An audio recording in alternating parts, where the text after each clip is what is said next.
Hello po sa inyong lahat mga ka-crypto. Ako po si Pinoy Crypto Trader at sa video na ito ay atin pong pag-uusapan ang tungkol sa balitang ito kung saan ang sabi po rito ay here's the only reason Shiba Inu cannot surge to $1, 1 cent or 0.001.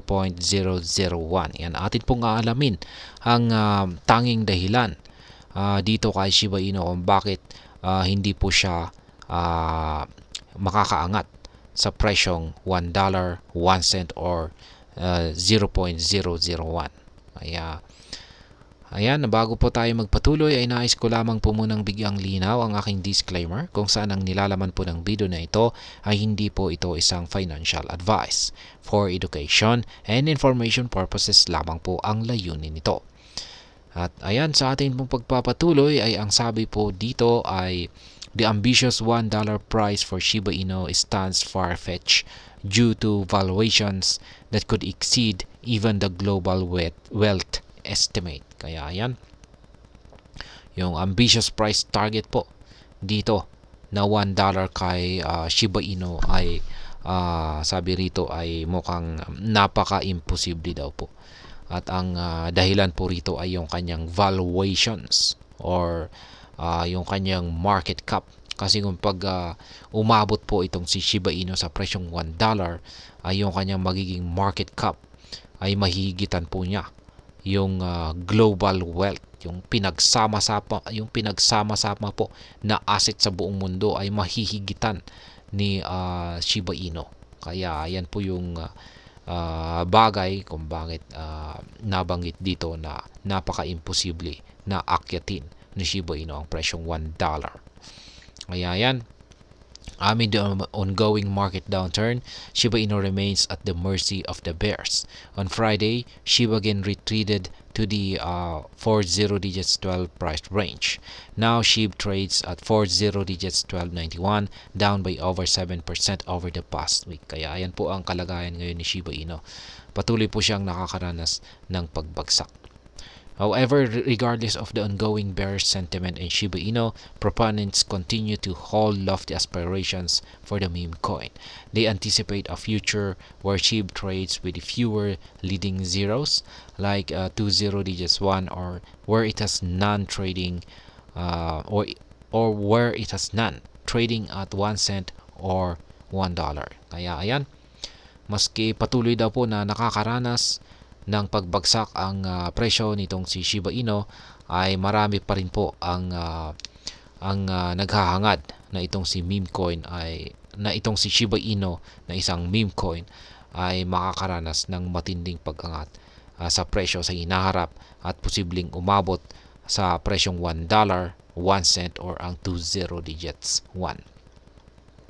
Shiba Inu market size at 20 digits 1. In August, Armando Pantoja from Binzanga's Crypto Advisory Board predicted a major surge for Shiba Inu, projecting a 72 times increase to 20 digits 1. Pantoja cited a bullish RSI divergence and suggested that the cryptocurrency had entered a prime buying zone. Ayan, meron pong isang analyst dito ang naglabas ng kanyang prediction dito kay Shiba Inu, kung saan ay ayon po sa kanya ay makakaranas daw po si Shiba Inu ng isang major surge, kung saan ay ito po ay 72 times na paglago sa kanyang presyo at mararating niya ang presyong 20 digits 1. At yung kanyang naging basihan dito ay isang bullish RSI divergence. Yan. At sabi niya rito ay pumasok na raw po ito sa isang prime buying zone, or sa madaling salita ay nag-uumpisa na raw po itong umangat. Ayan, notably with a supply of over 589 trillion SHIB tokens, this meme coin would command a market cap exceeding $589 billion. Remarkably, this hypothetical market cap is even more than twice the current valuation of Ethereum, the king of altcoins. Kaya ayan, kung sakaling nagkatotoo po yung prediction dito ni Ginoong Pantoja, ay lalaki po yung market cap nitong si Shiba Inu. Ayan, at aabot daw po ito sa market cap na $589 billion. Kaya napakalaki po niyan. Ibig pong sabihin niyan ay 2 beses po yan na mas malaki kaysa sa market cap ni Ethereum. Kaya yan, sa madaling salita ay mahihigitan niya si Ethereum. Critics see this enormous market cap as a far-fetched dream, countering those who think it is attainable by next year. Kaya yan, merong ibang mga kritiko na nagsasabing ang market cap na ito para kay Shiba Inu ay napakalaki. Kaya isa itong napaka-imposibleng bagay. Kaya hindi po sila naniniwala na ang price target na 20 digits 1 next year or sa paparating na taon ay attainable or kayang-kayang akyatin ni Shiba Inu. Kaya ayan, Shiba Inu size at $1.01 prices. Meanwhile, hopes of Shiba Inu someday attaining 1 cent price point or even $1 are widespread in the crypto community. Among the leading voices championing this bold forecast is even a team member of the Shiba Inu project crew, Lucy, the content marketing specialist. Kaya yan, pagdating naman po sa mga ambitious price target natin dito kay Shiba Inu na $1 at saka 1 cent ay ayan, patuloy pa rin po na marami ang naghahangad na marating balang araw ni Shiba Inu ang mga nagsisitaas ang presyo na ito. At isa po sa mga kilalang tao yan na naniniwala na may kakayahan si Shiba Inu na akyatin ang mga presyong ito ay mismong isa sa mga team member ng Shiba Inu ecosystem. At yan po ay walang iba kundi si Madam Lucy, kung saan siya po ay ang content marketing specialist or siya po yung nagpo-promote dito kay Shiba Inu. More remarkably, at $1, Shiba Inu would command an insane cap of $589 trillion.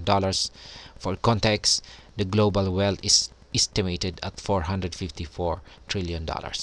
As a result, this market cap required for SHIB at $1 make the price point unrealistic because it asks the question of what would be the global wealth figure in such a case, or even the cap of Bitcoin, where only SHIB could attain $589 trillion. Kaya ayan na nga yung aking sinabi kanina na kapag umangat po ang presyo ni Shiba Inu sa $1 ay magkakaroon po siya ng hindi kapanipaniwalang halaga ng market cap, ng kanyang market cap. Kung saan ay kapag nangyari po ito ay magkakaroon po siya ng market cap na umaabot sa $589 trillion. At kung ikukumpara po natin ito sa global wealth, yan, yung pinagsama-samang market cap ng lahat ng mga asset dito sa buong mundo, ay ito ay nasa $454. Kaya yan po ang mahihigitan ni Shiba Inu. Kaya dahil dyan ay yan po yung basihan dito kung bakit napaka-unrealistic po nito. Ayan. Essentially, the resulting market cap of Shiba Inu at prices of 20 digits 1 cent and $1 makes predictions for these prices more fanciful dreams with barely any close of reality. Kaya yan po ang dahilan. Yan, kung aangat po ang presyo ni Shiba Inu sa $1, 1 cent or maging ang 20 digits 1 ay magkakaroon po siya ng napakalaking market cap or valuation, kung saan ay yung magiging market cap nito ay hindi kapanipaniwala or napaka-imposible kasi marami po siyang mahihigitan na mga ibang mga malalaking valuation or market cap ng mas malalaking ibang asset. Kaya yan, yung mga prediction na ito ay isa lamang parang tinuturing po na fanciful dreams or panaginip lamang. Pero ayan, meron na po tayong mga na-content dito noon. Yan, pagdating sa mga nagsisitaasang price target na ito. At sa tingin ko ay naglabas na rin po ng pahayag si Ginoong Satoshi Kusama tungkol dito. Lalong-lalo na yung 1 cent dream natin na ito. Kaya ang dahilan po kung bakit nasabi ni Ginoong Satoshi Kusama noon na possible ang 1 cent ay ang tanging paraan para marating ni Shiba Inu ganito kataas na presyo ay yung pagsusunog. Ayan, yung burning. Kaya yan po yung kanilang ginagawa. Kaya po nila ginawa yung automated burning mechanism ni Shiba Inu. Kasi yung pag mababawasan po yung kanyang malaking supply or ito ay mapapaunti nila. Ayan, at talagang malaki ang mababawas dito ay mas magiging realistic na po ang price target na 1 cent or posibleng mas mataas pa na price target. Kaya yan po. Pero syempre matagal-tagal po talaga yan. Nakadepende po yan sa kung gaano kabilis yung pagsusunog dito o yung burning mechanism ni Shiba Inu. Syempre kung pagpaunti-unti lang yung nasusunog ay matatagalan po talaga. Pero pag mabilis yung pagsusunog ay ayan, mabilis na rin pong mararating or makakamit ni Shiba Inu ang nagsisitaas ang mga price target na yan.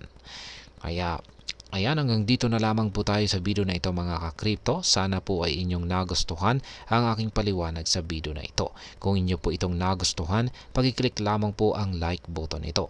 Para naman po sa mga bago lamang dito, kayo po ay aking inaanyayahan para mag-subscribe. Pag-click na rin po ang bell icon ito dahil ito po ang siya magsisilbing notification nito sa mga bago kong videos na akin pong ina-upload sa aking YouTube channel na ito. Marami pong salamat sa panunood. Ingat po tayo lagi at God bless po sa ating lahat.